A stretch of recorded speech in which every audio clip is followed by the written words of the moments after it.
ሰላም የተከበራችሁ ተመልካቾቻችን ከትሂድን ቴሌቪዥን ዜና ነው። በአክሱም ከተማ እስር ቤት ውስጥ ባጋጠመው የማህበራዊ አገልግሎት ችግር ምክንያት በበሽታ የተሰቃዩ እስረኞች ሰኔ 25 2006 ዓ.ም በፖሊሶች ታጅበው ወደ ሕክምና በመሄድ ላይ ሳሉ አጃቢዎቹን በመደብደብ መሳሪያቸውን ቀምተው እንዳመለጡ የደረሰን መረጃ አመለከተ።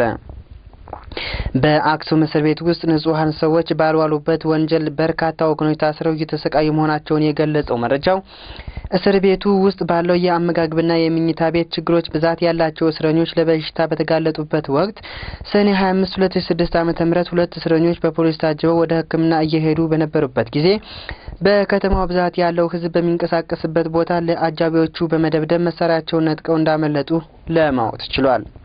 በእስረኞቹ መሳሪያቸውን ከተነጠቁት የፖሊስ አባላት ውስጥ አስፋው አዲስ ዓለምና ሙሉ ብርሃን ታደሰ የተባሉት ሲሆኑ ይህ በእስረኞቹ ያጋጠመ ሁኔታ ወደ የበላይ አመራሮች ሪፖርት ባደረጉበት ጊዜ ኃላፊዎቹ አውቃችሁ ነው እንዲያመልጡ ያደረጋችሁት መሳሪያውም ከሸጣችሁበት አምጡት ብለው እንዳሰሯቸው ለማወቅ ችሏል።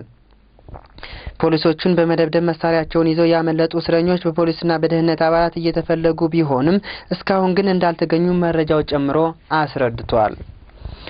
በትግራይ ክልል ከፍተኛ ትምህርት የሚማሩ ተማሪዎች ቅድመ ዝግጅት ባለመደረጉና ለመማር ማስተማር የሚያግዙ የትምህርት መሳሪያዎች ባለመኖራቸው ዝቅተኛ ውጤት እንዲያመጡ ምክንያት እንደሆነ የደረሰን መረጃ አስታወቀ። በመቀሌ፣ አክሱም፣ አዲግራትና ሌሎች ቦታዎች በሚገኙ ዩኒቨርሲቲዎችና ኮሌጆች ውስጥ እየተማሩ ያሉት ተማሪዎች እንደገለጹት በተቋማችን ውስጥ የሚገኙ አስተማሪዎች ዕውቀት እንድናገኝ ብለው ተገቢ ጥረት ስለማያደርጉ በቂ መጻሕፍትና ለመማር ማስተማር የሚያገለግሉ መሳሪያዎች ባለመኖራቸው አስፈላጊውን ዕውቀት ማግኘት እንዳልቻሉና በዚህም ምክንያት በፈተና ወቅት ዝቅተኛ ውጤት እንዲያመጡ ምክንያት እንደሆነ በዚህም ሳቢያ በአስተማሪዎቹና በተማሪዎቹ መካከል ያለመስማማት መፈጠሩን ለማወቅ ችሏል። ይህ በእንዲህ እንዳለ ተማሪዎቹ እንደገለጹት የህወሓት ኢህአዴግ ባለስልጣኖች ወደ ዩኒቨርሲቲ የሚገቡትን ብዛት ያላቸው ተማሪዎች በሚዲያ ላይ መግለጻቸው ለፖለቲካ ፍጆታ እንጂ ሌላ ትርጉም ሊሰጠው አይችልም ሲሉ መናገራቸውን መረጃው አክሎ አስረድቷል። ከውትድርና ስራ ለወጡ የሰራዊት አባላት ተደራጅተው መንግስትን እንዳይቃወሙ በሚል ስጋትና ጥርጣሬ የስርዓቱ ካድሬዎችና የፖሊስ አባላት እየበተኗቸው መሆኑን ተገለጸ።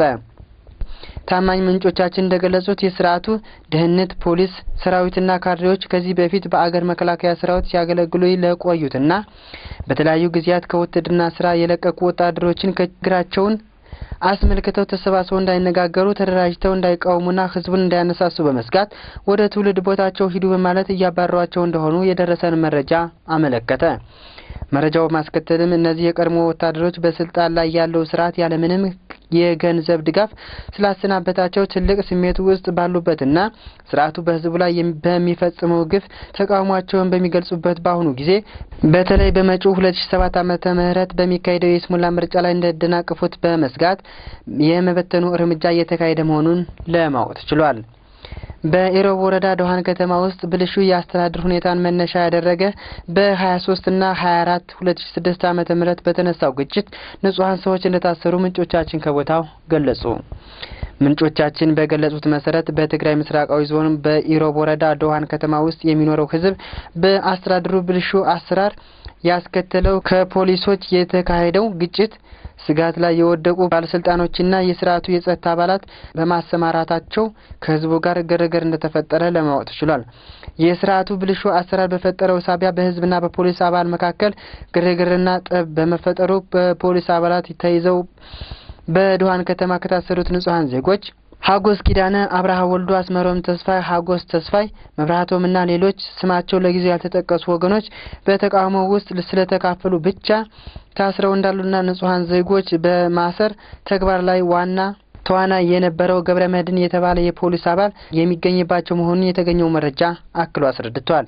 ይህ በእንዲህ እንዳለ በኢሮብ ወረዳ ዶሃን ከተማ ውስጥ በሱቅ ሆቴሎችና ምግብ ቤት የመሳሰሉት አነስተኛ የንግድ ድርጅቶች ተሰማርተው ለሚሰሩ ዝቅተኛ ነጋዴዎች ሰኔ 30 2006 ዓ.ም ላይ ከገቢያቸው ጋር የማይመጣጠን ግብር እንዲከፍሉ እንደተገደዱ የደረሰን መረጃ አመለከተ። ከመጠን በላይ ግብር እንዲከፍሉ ከተገደዱት ነጋዴዎች ውስጥ ፍሱህ አባይ፣ ሰላም ያዕቆብ፣ ገነት መዓዛና አበበ ምስግና የተባሉት የሚገኙባቸው በርካታ ነጋዴዎች እንዲከፍሉት የታዘዙትን ግብር ፈጽሞ ከይዞታቸው ጋር እንደማይመጣጠንና ለመክፈል አቅም እንደሌላቸው በመግለጽ መመሪያውን እንደተቃወሙት መረጃው አክሎ አስረድቷል። የተከበራችሁ ተመልካቾቻችን የዕለቱ ዜናዎች ይህን ይመስሉ ነበር። ስለተከታተላችሁን እጅግ አድርገን እናመሰግናለን። ሰላም።